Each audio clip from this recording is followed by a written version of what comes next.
Cardiovascular fitness is one of the most important aspects for a motor racing driver. They have to sustain up to 80% of their maximum heart rate for quite long periods of time.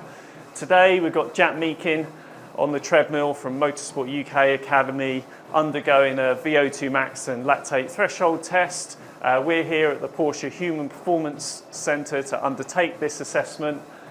Jack's going to be running here with a mask on, gathering breath by breath gas analysis, and we're also going to be taking little tiny blood fingertip samples throughout the incremental exercise test until he can sustain effort for no longer.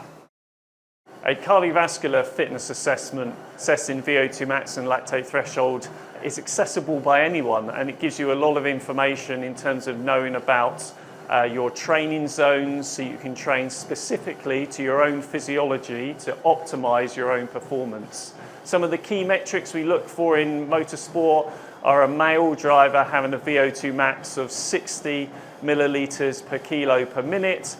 For a female, it's slightly less, in the high 50s. And then we're also looking at where their lactate turn point 1 and lactate turn point 2 occur relative to their maximum. So ideally, we're looking for a driver to be able to sustain a high pace for a long duration with minimal fatigue occurring on their body. This also helps them in terms of their recovery.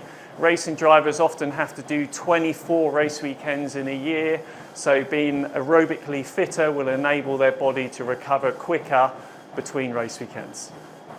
Cardiovascular fitness doesn't need to be complicated. We would generally advise a driver to train at least 3 times a week on their cardiovascular fitness. That can be in nature, outdoors, running, riding a bike, kayaking in a boat. It can be in all different types of exercise to improve their driving fitness. We'd normally look for them to do one long, steadier aerobic session, building their endurance capacity. We would then perhaps also look at an interval session where we're working at a much harder intensity with a recovery period.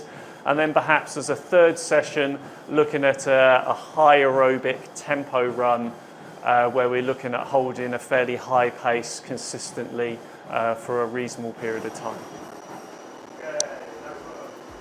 Thank you for tuning in and watching the content from today on motorsport related fitness.